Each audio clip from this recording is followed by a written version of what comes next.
your child's street smarts? Do you worry with each walk your child takes that something might happen to him? Whether in the playground or walking to school, Michael Pasquale is here to show us how to keep your child safe. How you doing, Michael? Good to see you. Good, good, good. Hands interrupting up. the class Ready? here. And first, ready?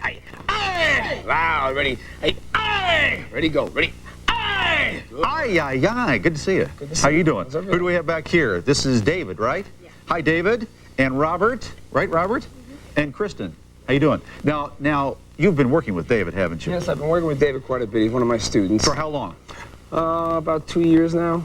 About 2 years. Now you have a brand new book out. Tell me Yes. what the book is about. The book is Streetwise Safety for Children. It's published by Tuttle, and the book is basically a book that deals with precautionary measures, how to secure the home, what to do in a situation that deals with the malls, children that do go to malls with their parents, what the parents should be looking for. The book is geared toward the parent as well as the child. Precautionary measures are very, very important. It also teaches the self-defense aspect of what a child should know if they run into a situation where it does become physical. Yeah. Now, of course, you're an expert in martial arts. Where does that come in as far as the book is concerned?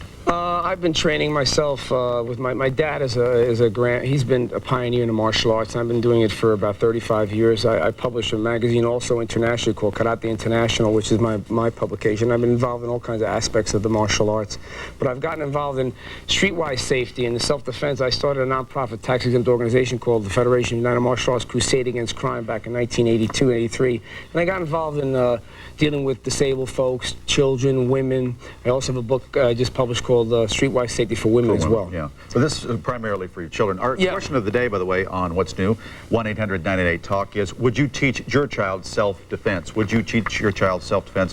Whether it be karate, is that how you say it? Karate or karate? Judo or jiu-jitsu. Or karate, like we say in Kansas. Karate. Karate. Yeah. It's karate. Well, Brooklyn, karate. Karate. Not only from martial arts like that, but all the way down to teaching them basic things to keep them safe on the playground or on their walk to school. What they could use, obviously, to defend themselves on the playground as well. Now, two of our children today, Kristen and Robert, haven't had any martial arts training, as is the case with most of the people in our audience. So give them a little bit of an idea of what they might do if somebody bothered them on the playground or on their way to school. I think for the most part, they have to avoid the situation before it happens.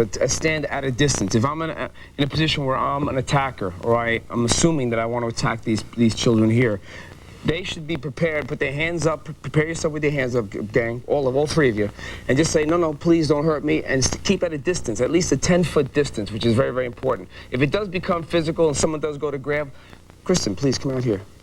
And all of a sudden, I go to grab her. You teach people strike. I just taught her in about 2-3 minutes how to strike to the eye. You hit the vulnerable areas, the vulnerable targets, such as the eyes, the throat, the groin, and so on. So if I come at her, I go, aye, aye. Okay, so she's going for the throat, saying go to the eyes this time. Ready, aye, aye. So what she's going to do is give herself an opportunity at that point, if she does stick the fingers in the eyes, to at least run away, get away from the attacker. If it occurs where that person does come in and attack her. Of course, this is the last resort, or no? Screaming last is good, resort, right? Last Screaming, resort. Yelling? Yes, but the parent plays an important part also in the playground. They should form perimeters, in other words, around their children. Know that, instead of talking with one another and smoking on the side doing this, that their children mean more to them than anything else in the world. So they should form perimeters, make sure that children are safe. At the same time, give them an opportunity to understand or teach them what to do in certain situations if someone does come at you. That's one of the reasons why the book has that in there for the parent as well as the child. Also in the book you talk about a lot of kids on their way to school or to the playground, whether have items with them. Items are very, very important. Like hockey sticks, hockey sticks, and they carry it anyhow. If they're carrying a stickball bat or a stick, I'll just show David, please. If David has and I go to grab him, I say, hey, kid, get over here. Hey, He just keeps on going. Same thing with the hockey stick. I'll demonstrate a few things with David here with the hockey stick. And you mentioned the element of surprise. Very important. Most of these people that are going after children are looking for victims, right? And we'll not expect them to jump at them. Exactly. What everybody's looking for, the attacker is always looking for a victim. The attacker doesn't walk around saying, I wonder if he knows karate, I wonder if he knows how to kick, I wonder if he knows how to gouge my eyes out. He's thinking about one thing, kidnapping. Okay, assaulting the individual there, especially if it's a child, grabbing the child for one purpose or another. Therefore, he's looking at him as an attacker, or her as an attacker. So when they do come in, the element of surprise is very important. Surprise defense is as important as surprise attack. Okay. So if someone's want to surprise you with attack, that surprise defense can mean use life the to death. hockey stick as well. Okay, so here. Good. And he keeps on How going. long would it take to learn that?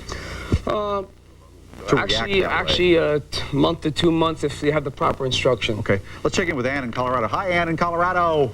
Hi, Mike. How are you? Good. Would you teach your children self-defense? Definitely, and I've been working on it ever since I've had my kids. And how many children do you have? I have two. Two? Two little girls. And they have been learning already? Yes, they have. In a structured class? No, I've been teaching them myself. My husband and I used to do security work for private corporations. And so teaching them how to be aware of the situation and watch out for strangers, not to approach them. I mean, just your typical thing. I love his approach, though, to going, to jumping at the attacked person if it's your last resort. Surprise them, yeah. And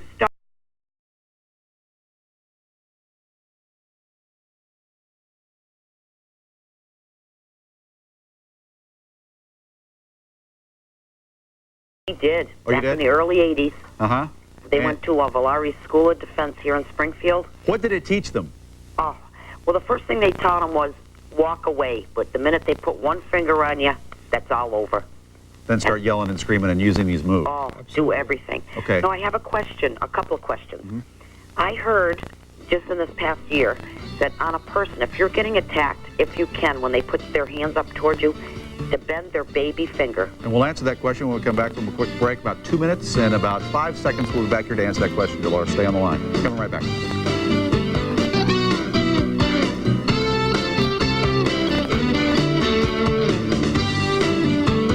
Hey, welcome back, everybody. Now we're answering Dolores' question about streetwise safety. She wanted to know about the pinky finger. Is that the finger to go for? I think that any finger, obviously, that you can get a hold of. If someone's reaching out, any finger that you can grab, don't aim for the pinky finger. It's very, very important, but also following up with some strikes, too. She also wanted to know about the ears. The ears are effective, but not in a situation with children. I'd much prefer that they go to the eyes. The eyes are very exactly. And using the whole hand, not just trying to go with 2 fingers, because the whole hand will find the eyes. If you get a piece of dust in your eye, you know what you do with a piece of dust. Can you imagine if you stuck a little kid's finger this big into your eye? Yeah. Now, you wanted to do some things here with David. Absolutely. Well, we talked to Frankie Mayeschke from Mellon, Wisconsin. She's one of Jarek's jurors that we sent this book out to. Hi, good morning, Frankie. How are you? Frankie? Hello. Hi, how you doing? Good morning, Mike. Good. Speak up just a little bit. What did you think of the book? Oh, we thought it was just wonderful. We live in a rural district where we don't have too much crime, but the illustrations in the book were just wonderful, and my grandson's been trying all of them. Yeah, that's Matthew. He's 9 years old, right? Yes, he is. Okay, he's trying it out. So far, he likes it. Oh, yes, and they're very easy to follow. Okay, Frankie, thanks a lot for that. Let's check in with another juror, Tammy Warren in North Waterford, Maine. Hi. Hi, How you doing, Tammy? I'm fine. Now, you have a son who's 9 and a daughter 13. Right. What'd you think of the book? I think it's great. It's very well written in that it's not only easy for an adult to understand, but also for a child. Yeah.